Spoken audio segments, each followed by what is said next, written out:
it's me, Apollonia. Welcome back to my channel. So today is the third day of the magic, right? We're doing about 27 to 30 days of appreciation for the new year. So, today is called Magical Relationships. And if you kind of see it, I'm in my car right now. Right, I'm about to head into work. So, um, I know, excuse the background, but hey, sometimes the simplest videos can be the best. Anyways, imagine if you were the only person on Earth. You would have no desire to do anything. What would be the point in creating a painting if no one could see it? What would be the point in composing music if no one could hear it? Oh, don't I know that one? What would be the point in inventing anything if there was no one to use it?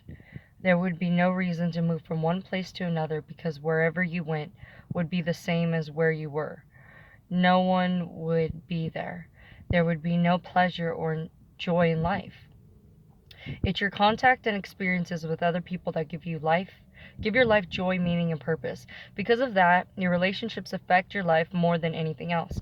To receive the life of your dreams, it's vital that you understand how relationships affect your life now, and how they are the most powerful channels for gratitude to start magically changing your life.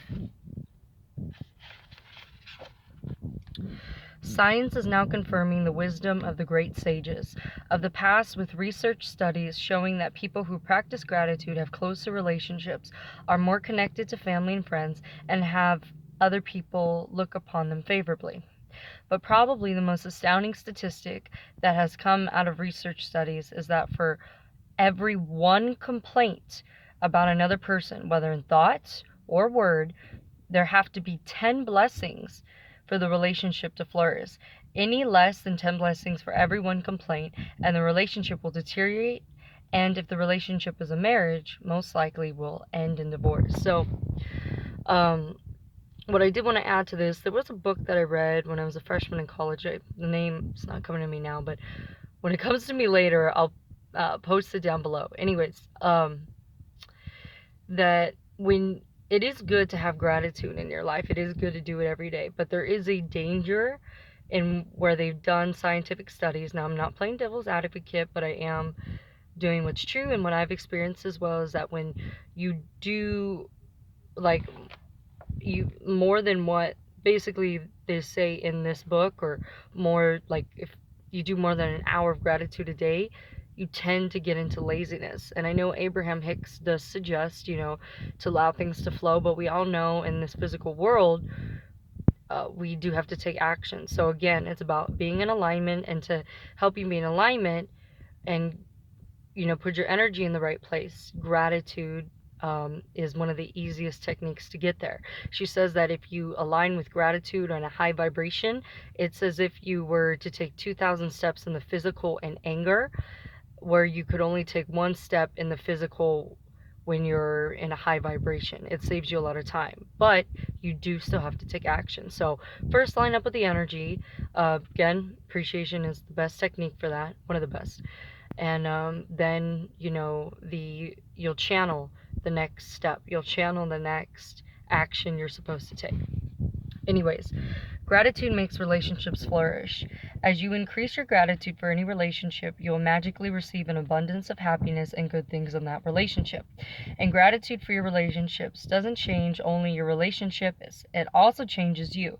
No matter what your temperament is now, gratitude will give you more patience, understanding, compassion, and kindness, to the point where you won't even recognize yourself. The little irritations you once felt and the complaints you had in your relationships will disappear. Because when you're truly grateful for another person, there's nothing you can't or want to change about that person. You won't criticize, complain about, or blame them because you're too busy being grateful for the good things about them. In fact, you won't even be able to see the things you used to complain about. Again, not playing devil's advocate, but there is a limit to this. If there is somebody with the whole technique of everyone is you pushed out, don't 100% believe in that. Like I've said a million times before, you could activate the good in Hitler, and you can activate the ugly in Mother Teresa, but they are that person primarily, so be careful who you surround yourself with. You do be around people who are already naturally happy and positive, And for those who are suffering, maybe you send them some vibrational love through thought, through through writing down the few things that you like about them. I know when I've done that with a roommate that I could not stand in the past, she woke up and she just apologized to me. And this was a hard person, like just someone who was soul was burnt to the coal, you know. Like, I grew up in foster care, and it was a foster home that I was in at the time, and it was really hard to get along. You know, those kind of girls, a lot of those girls are dangerous. So even in that kind of girls that had been to juvie and that, I wasn't part of that. It was just a mixture of people who were going to college and people who had different backgrounds. I should not have been in that house, though. That was really dangerous. Anyways, I appreciated her, and the next morning she apologized to me. And I remember some other difficult people I used to work with, and I would just think of things I appreciated about them, and they would show me their better side. I would activate it out of them. Okay, I won't interrupt anymore until the end. A quote by Thornton Wilder, writer and playwright. We can only be said to be alive in those moments when our hearts are conscious of our treasures. Words are very potent, so when you complain about any person, you actually harm your life. It is your life that will suffer. By the law of attraction, whatever you think or say about another person, you bring to you. This is the very reason why the greatest minds and teachers of the world have told us to be grateful. They knew that for you to receive more in your life, for your life to magically increase, you have to be grateful for others, just as they are. What if every person close to you said, I love you just the way you are? How wonderful would that feel? Today's magical practice is being grateful for people just as they are. Even if all of your relationships are currently good, they will increase with more magnificence through this practice. And with everything you find to be grateful for in each person, you will see gratitude perform its breathtaking magic. And your relationships will be stronger, more fulfilling, and more enriching than you ever thought they could be. Choose 3 of your closest relationships to be grateful for. You can choose your wife, your son, your father, your boyfriend, your business partner, your sister. You might choose your best friend, your grandmother, your uncle. Choose any 3 relationships that are important to you, as long as you have a photograph of each person. The photograph can be just of the person or the both of you together. And so then, okay, I'm going to summarize this. Then sit down, you choose those pictures, and you write down their best qualities. And then after you say thank you, their name, and then thank them for, whatever it is, and look at the picture, and then at the very end of that sentence, again, say thank you 3 times. Thank you, thank you, thank you. Thank you, Simon. Thank you, Elizabeth. Thank you, Juan. Whatever.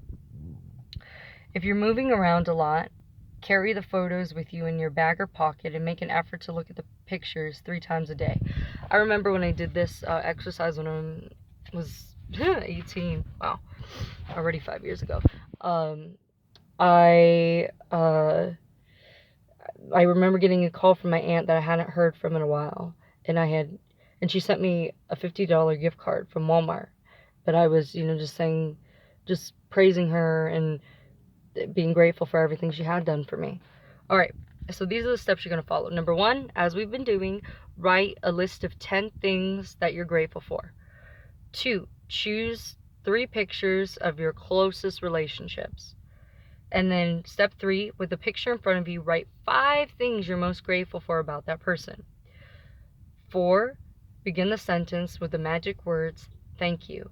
Include their name and what you're specifically grateful for. Thank you, Robert, for always being so happy and positive. You make my day. Oh, that's cliche. I'm sorry. You make everybody in the room and at work be happier, and it's contagious. Your energy is contagious. Then 5, carry the pictures with you throughout the day and try and look at them. And then when you look at them, just say, thank you, thank you, thank you, and then their name. Thank you, thank you, thank you, Michael. And before you go to sleep, last step, take your magic rock or crystal and say thank you for the best thing that happened to you that day. Here's my love quartz. I'm using my love quartz. I know I showed you my rock yesterday, but to me, how can you go wrong with a love quartz, right? All right, thanks for watching, guys. Let me know how these exercises are going. If you have any questions or if you're feeling differently, I want to know. All right, thanks for listening. Bye.